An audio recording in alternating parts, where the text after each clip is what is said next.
Hello po mga kababayan, kamusta po kayong lahat? And once again, welcome back to another episode of Simply Talkies Vlog. Pag-usapan natin mga kababayan itong si former Senator Antonio Trillanes kasi mukhang merong mapa-final destination yata si Senator Antonio Trillanes. Mukhang itutuloy ng mga Duterte yung plano nilang final destination kay Trillanes mga kababayan, no? At may bago pong propaganda na naman ang mga Duterte at mga aso nila, no, tungkol dito kay former Senator Antonio Trillanes, no? Yung una, mukhang tutuloy nila yung final destination. Tapos may propaganda sila, no, about former Senator Trillanes. Also, idadagdag din natin dito panandalian, yung pong sinabi ni former Senator Leila de Lima tungkol po doon sa pagganon ni Digong sa kanya. Papakita natin sa inyo yung larawan with a quote card na galing sa Impact Leadership, no? So, bago po tayong magpatuloy, tayo po yung magbibigay pugay at pasalamat sa lahat ng ating channel members, followers, subscribers, nagla-like at nagsishare ng ating mga videos, sa mga nagbi-video replay, nagsishare ng kanilang blessings, at ganun din po sa mga nakakasama natin sa ating video premiere at live streaming. And special shout out to all our OFWs, men and women in uniform, sa ating mga frontliners, sa ating mga guro. At ganun din po, maraming salamat sa lahat ng mga matagal na nating subscribers, followers, supporters na hindi po bumibitaw at patuloy na sumusuporta sa atin. May God bless us all. May God bless our country. And may God bless the Marcos administration. So, unahin po natin mga kababayan, ito pong pahayag ni former Senator Leila de Lima tungkol po doon sa kung saan gusto po siyang umbagin ni Duterte. Mukhang pikon na po si si Digong dito no? Dito kay former Senator Leila de Lima at former Senator Trillanes. Ito po yung mga thorns, no, yung mga tinik sa lalamunan ni Duterte, no. Hindi niya na final destination itong dalawang to eh. 'Di ba? Sabi nung anak niyang pusit na vice presidente, ini-imagine daw ni Duterte noon na ipa-final destination si Trillanes, no. Kumbaga may nagsiwalat din yung sino ba yung hitman, si Las Cañas o si Matubato ba yun? Matubato, ayun, na para daw pong titirahin ng malaking truck yung sasakyan ni former Senator Trillanes. Parang yung mga napapanood niya sa Korean drama, bigla na lang may mag-a-appear na dump truck. Kaso, matinik, parang palus pala si Senator Trillanes, no? Wala, hanggang ganyan, nagkita pa sila, mag-aaway pa, magsusuntukan pa. Ito namang si Senator de Lima, pinakulong ng halos 7 taon. Ginawan daw di umano ng mga planting evidence, no? Kaso nag-recant yung mga witnesses ng gobyerno ni Digong dati. Nangyari, sabi ng judge, wala, anong iaasunto natin? Anong case laban sa'yo? Mahina ang laban ng gobyerno, di-dismiss lahat. Pero sinasabi ni Digong, naniniwala pa rin siya na queen of drug lords talaga si de Lima. Pero sabi ni de Lima, that's a lie. Liar po yan. Napatunayan po, no, na ako ay not guilty. Hindi po umusad yung kaso. So, dinismiss lahat. So, paano mo nasabing queen of drug lords? Nasaan na ebidensya? Wala Maniniwala sana ako kung na guilty si de Lima sa isang mga kasong ipinal ni Duterte. Wala pala. Lahat nung na-recant, sabi nila, nag-recant, kumbaga, na-pwersa lang, pinilit lang, ngayon, magkatabi pa sila dyan, tingnan nyo yung larawan na yan, diba? Uumbagin ni Duterte si de Lima. Pero wag kayo mga kababayan, ang pinagtataka ko, sino yung babaeng naka-brown dyan sa likod? Ang dami niyang airtime mga kababayan, kung 13 hours yung Quadcom, 13 hours din ang exposure niya dyan. Sino kaya yung babae na yan? Nakita pang may baon yata siyang Jollibee. She is in the thick of everything, mga kababayan. Nakita niya lahat, yung pag-umbag, yung pagbato ng pagbabato, no? Yung akma, yung lahat, no? Si Trillanes, si Digo. Yung pagtayo ni Mideldea, nakita niyo si Mideldea, biglang nawalan ng sakit, oh. Nung grabe. Itong si Digong pati si Dilima susuntokin sabi niya pa. Hindi niya daw kilala si Dilima.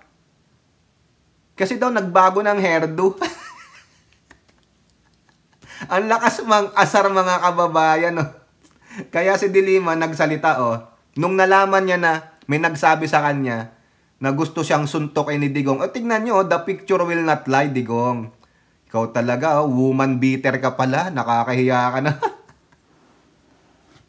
Digong, napaghahalata. Baka ikaw ba ay women beater? O woman beater, ha? Nambubugbog ka ba? Nananakit ka ba ng babae? Mahiya ka naman. Iyan ba ang gusto mong ipakita sa mga kabataan, mga kababayan? Napaka-violente ng dati ninyong presidente. Nako. Kaya mag-ingat kayo. Pag kayo dinala niya sa impyerno, kawawa kayo. Bubugbugin niya kayo sa impyerno. Tingnan nyo, hinawakan lang dyan siya Ginanon lang yung braso niya nung attorney niya, si Delgra. Kaya napaghalata, itong mga Duterte minions, yung mga ass-licking aso nila, mukhang mga violente rin ba kayo? Ha? Nananakit din ba kayo ng mga babae? Ay, nako, napaghahalata, yung amo ninyo, sasapakin yung walang kamuwang-muwang na senator, ano ang sabi ni Attorney Leila de Lima, si senator? Ha? Yung gesture ni Digong, talagang nakaganon, That was so unbecoming. That was offensive. Kasi wala na siyang any sense of decency. Ang tawag diyan, indecency, na wala naman akong ginawa sa kanya, tapos ganun ang reaction niya. Correct. Napakabastos po ni Digong talaga. Walang respeto sa kapwa, tulad lang nung anak niya. So therefore, ito po talaga ang patunay na kung ano ang puno, siya ang bunga. Ika nga sa mga Amerikano, the apple doesn't fall far from the tree. Kung ito kayang gawin ni Digong, so totoo yung sinasabi niya. Nagpapapatay siya. 'Di ba? Kung hindi niya makuha sa pisikalan, ano gagawin niya? Di papapatay niya. Ganun ang ugali niya. Tanong niyo yung mga anak. Ano sabi niya? Ang nakamana ng ugali ko ay ang anak kong babae, yung BP. Tanongin mo yung BP, di ba nanapak? Violente? Yung dalawa, lalo na yung bunso, yung mayabang. Di ba? Ang isa pang tawag diyan, kaduwagan. Isa siyang duwag. Yun. Malakas lang ganyan si Duterte pag maraming kasama. Isipin mo, mag-isa lang siya dyan. Makakaganyan kaya yan? Baka yan, tumatakbo na, kumakaripas na ng takbo yan si Digong. Matapang kasi powerful Di ba? You have the guns, you have the goons, and you have the gold. The 3 Gs in power. Di ba? The 3 Gs of power pala. Di ba? Ito pa sabi ni Dilima dito, hindi ko nakita until may 2 o 3 sa akin na nag-message. Mayroon pa isa na nagpadala ng video mismo. Di ba? Correct. Duwag si Duterte. Kaya mo lang pala si Dilima. Hinahamon ka ni Trillanes, ba't di mo binato yan?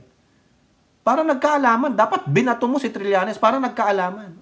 Dahil takot ka pala, pinigilan mo sarili mo. Matapang ka di ba Gusto mong physikalin si Trillanes, dapat tinutuo mo na. Wala yung di ba? Para nagkaalaman mga kababayan. Duwag.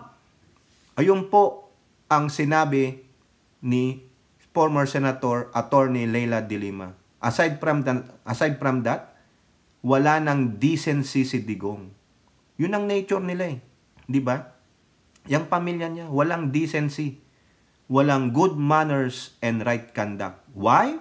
Because they feel they are almighty. Sila ang puon. Yung po yan.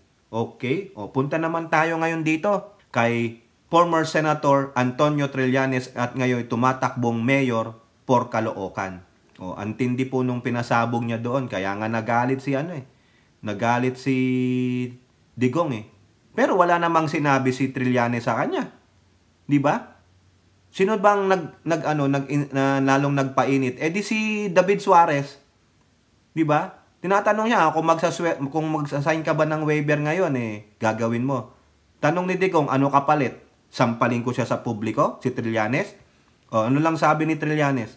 Halika. Pinapalapit ka ni Trillanes. Hindi mo naman nilapitan. Ano ginawa mo? Sa sobrang asar mo kasi nakita niya yung mukha ni Trillanes. Makita ba na niyo yung mukhang ganyan ni Trillanes? Sinong hindi maaasar? Siguro pikon na si Duterte. Pinakita lahat nakalkal. Ilang bank accounts yun with how many millions tapos pera sa drugs. Di ba Digong? Tapos sabi ni Digong, kasi joint account po yan ng mga misis ko. Mayaman ng mga misis ko, may mga businesses. Hindi yun ang usapin doon. Ang usapin doon, saan galing talaga yung pera na yun, ang dami mong bank accounts. Natakot naman siya, hindi niya binato yung mic. Kung talagang matapang, binato mo dapat, tumayo ka. Nakita ba naman yung mukha ni Trillanes na ganyan, halika. Tapos yung mga asong ulol to the rescue. Mga animal, di ba? Ito po sabi dito sa Politico, anong gagawin nila kay Trillanes? Ipa-final destination na ba si former Senator Antonio Trillanes? Ito po. Napikon. Kakala ko hindi gagawin ng mga Duterte ito, pero mga pikon na po talaga. Sirang-sira na po ang Duterte sa publiko. Violente, namimisikal, gustong ipisikal, pati babae, mambabato ng mic. Dahil nabuko po sila, na isiwalat sa publiko ang katarantaduhan nila. Yung sinasabi nilang sila ang nagmamahal sa bayan. Nagmamahal sa bayan pero mga kababayan hindi kayang idepensa ang West Philippine Sea laban sa mga kagaguhan ng Chekwa. Kasi inamin ni Digong lolo ko Chekwa di ba? Therefore, nanay niya Chekwa. Ay, nako. Walang pagmamahal sa bansang Pilipinas. Binudol-budol po tayo ng mga Duterte. Yuko-yuko sa mga incheck. Sabi ni Digong, ipamigay ko na yan sa China. Kasi nabigyan po ng pangalan ng incheck ang nanay niya doon sa isang eskwelahan sa China. Yun. Eto, yung Butiking Pasay, di umano, sabi nila, ang tawag nila sa taong ito, Butiking Pasay, yung former Chief Presidential Legal Counsel ni Digong, disclosed that former President Duterte will file charges against former Senator Antonio Trillanes for allegedly tarnishing his and his family's reputation. Abay, ayun lang? Yun lang? Ganon? Napikon na kayo? Bakit hindi nyo pag ginawa yan? Bakit hindi mo inudyukan Duterte? Yung mga asawa mo, nakasuhan si Trillanes nung time mo. Bakit ngayon lang? Sabi nyo, pareho lang yung nilabas niya nung panahon mo nung presidente ka So what's new? Bakit ngayon lang? Nag-antay talaga kayo kasi talagang nabuklat kayo Nabulgar kayo. Ito daw sabi ni Panelo sa bilyonaryo nung in-interview siya. Kagabi during my TikTok, in the middle of my TikTok, ito talagang si Panelo, talagang gustong sumausaw, nagpapamater. In the middle of my TikTok, the President called me up at sabi ko sa kanya, Mr. President, nakalive ako sa TikTok at Facebook. Sabi niya, okay lang. Sabi ko, bakit kayo tumawag? Sapagkat sabi niya, dapat turuan na ng leksyon niyang si Trillanes sa paninirang ginawa niya sa pamilya namin na walang katotohanan, kaya magdidemanda ako at ikaw ang gusto kong abogado ko. Ayun pala ang tagal na nun. Bakit hindi kayo nagdemanda noon? Ngayon, eto yan. Magdemandahan kayo.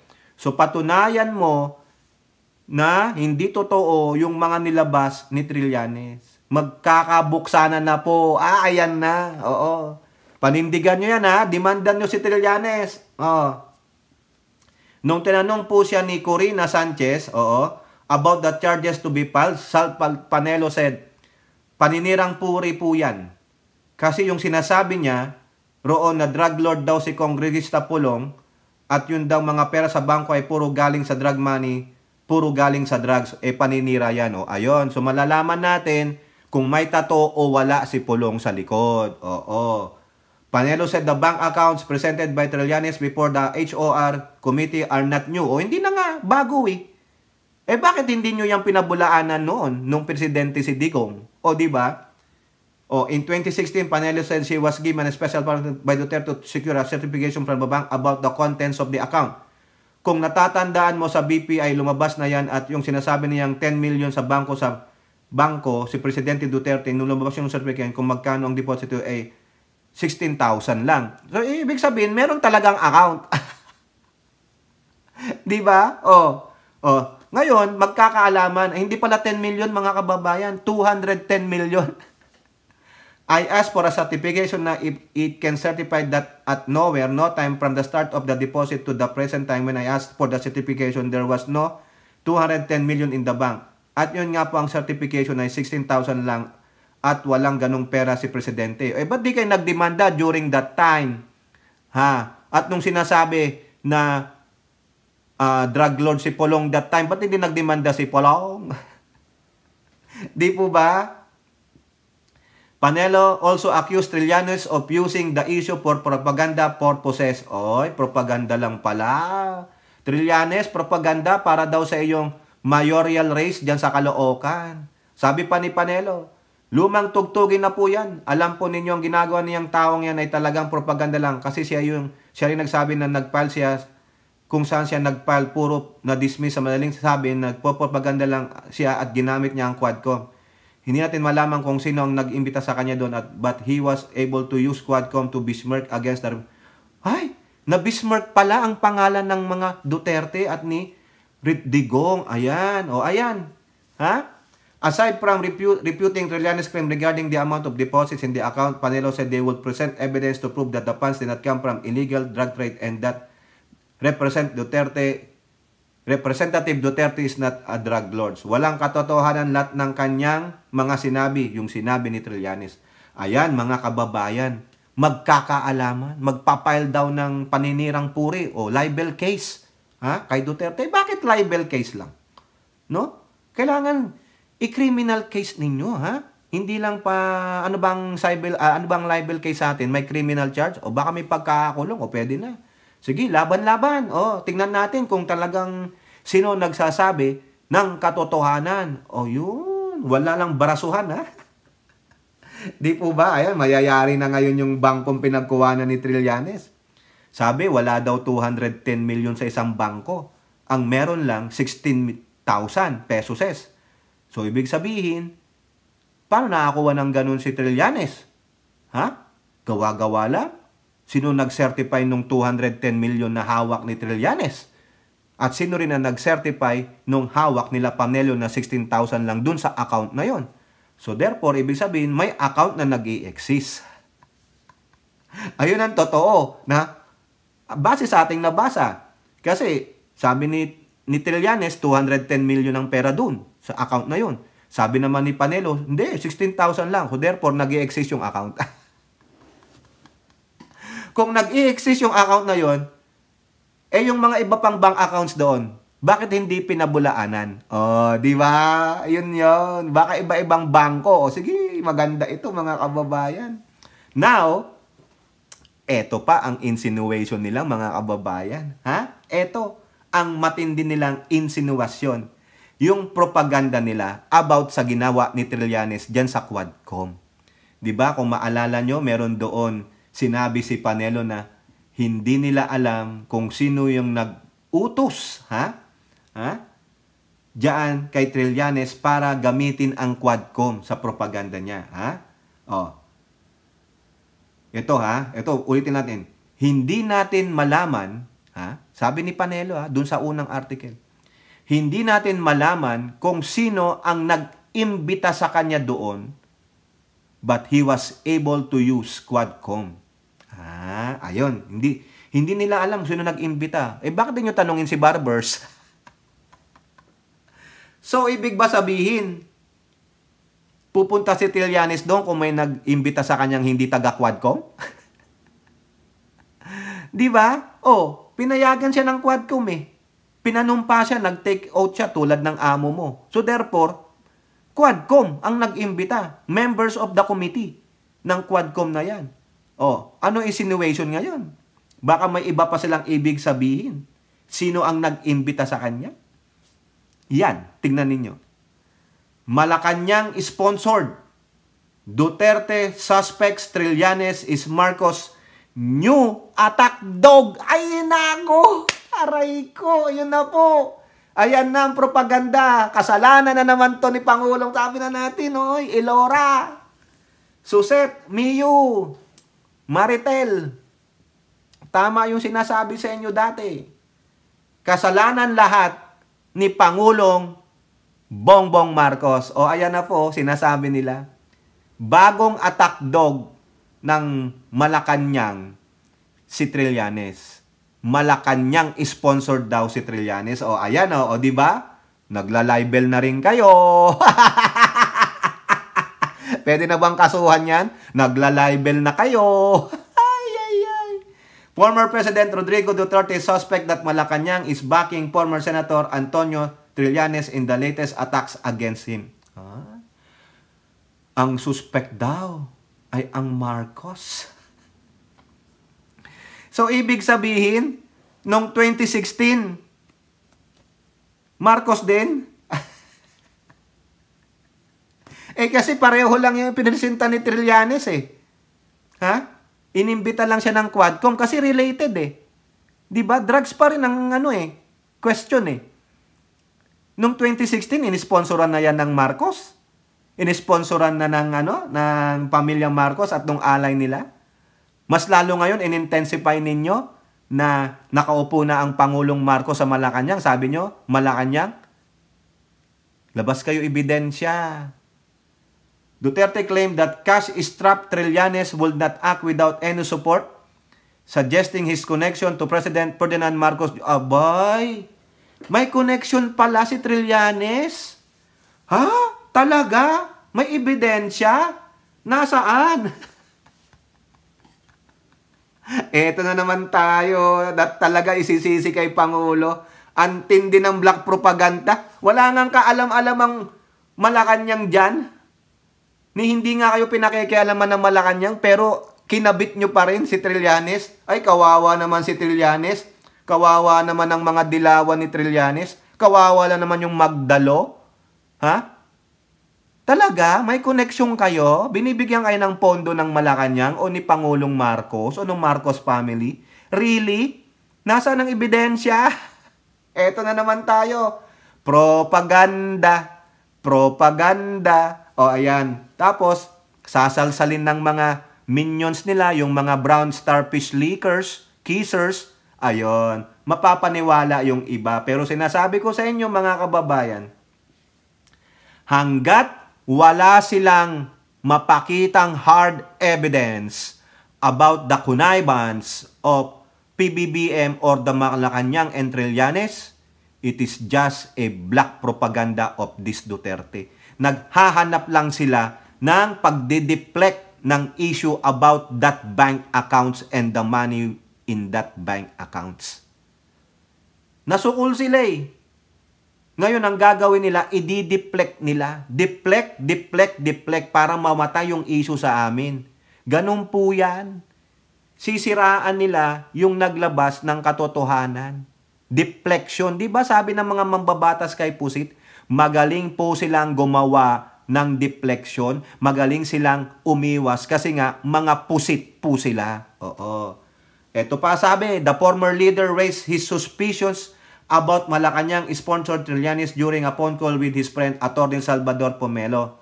Ang sabi ni Panelo, ito daw po, sabi sa kanya ni Duterte, itong si Trillanes talagang Malacanang sponsored. Ninyo, wala na. Hindi na insinuation. Talaga.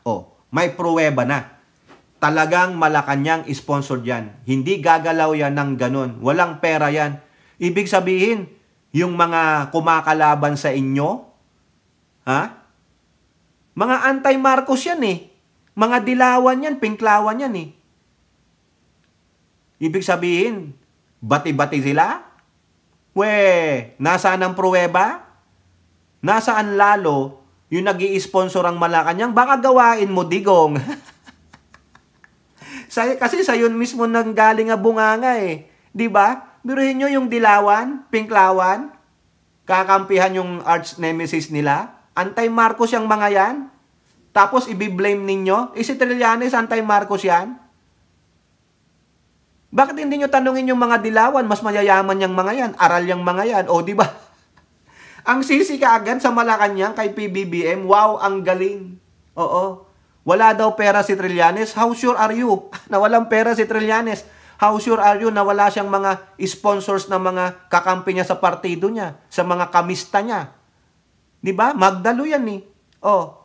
Ibig sabihin, ang takbo kaagad, Malacanang. Wow! Palakpakan! Pinoprotektahan na nga kayo ng Pangulo sa ICC, ayaw makipag-cooperate ng gobyernong Marcos sa ICC, tapos pagdating dito sa ganitong may tumitira sa inyo, sponsored ng Malacanang, ng Marcos, wow! Duterte admitted he is baffled why Palace was moving against him, saying he has not attacked Marcos lately. Nagtataka ako bakit ang Malacanang ginagawa. Wala man akong abing kasalanan sa kanila. Hindi naman ako nag-aatake kay Presidente. Pero alam ko si Trillanes nagtatrabaho kay Presidente. Kayo guys, kayo. Ha? Bigyan nyo nga ako ng prueba na itong si former Senator Antonio Trillanes at tumatakbong mayor ng Caloocan nagtatrabaho sa Malacanang. Nagtatrabaho kay Presidente Marcos. Sige nga. Hindi daw nila tinitira ang Malacanang, ang Pangulong Marcos.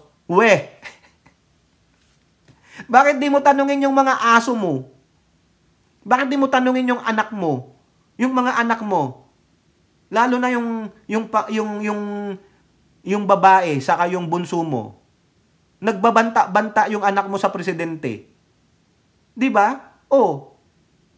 Hindi ka naman sinisira ng Pangulo, wala naman. Nasaan ang pruweba? Where is the hard evidence that Trillanes is in connivance with the Marcos or in the Malacanang? Wala po. 'Di ba? Grabe Ito pa pinagsasabi niya. Kailangan mo ng leverage kasi pag hindi kawawa ka, magmukha kang tanga. Ano? Grabe mga kababayan. Ewan ko, kayo ba maniniwala dito kay Digong na attack dog ng Malacanang o ni Pangulong Marcos si Trillanes? Ako hindi po Unless aminin ni Trillanes na nagtatrabaho siya para sa Marcos family, para magkaroon siya ng pondo sa kanyang eleksyon. Really? Di sinira niya yung partido niya. LP yan Di ba? Last thing I know si LP siya. Dilawan si Trillanes, Pinklawan. Yung mga Pinklawan, sumusuporta sa Marcos admin, but it doesn't mean they will be really in connivance. Sa Pangulong Marcos, tatanggap sila ng mga pera o whatever para lang siraan ng Duterte? I don't think so. Kayo nga, anong instance any member of the Marcos family, sa pamilya po ni the first family, sa mismong first family, na siniraan nila ang Duterte family? Simulaan nyo kay Pangulong Marcos, kay Ninang Lisa, kay Cambal Sandro, kay yung pangalawa, lagi ko nakakalimutan ng pangalan, saka kay Bini. Did they utter yung masama na pananalita o paninira sa pamilya Duterte? Kay Cambal Sandro, ano nang sabi niya kay BP? Because sumobra. She crossed the line. Pero nandun pa rin ang respeto.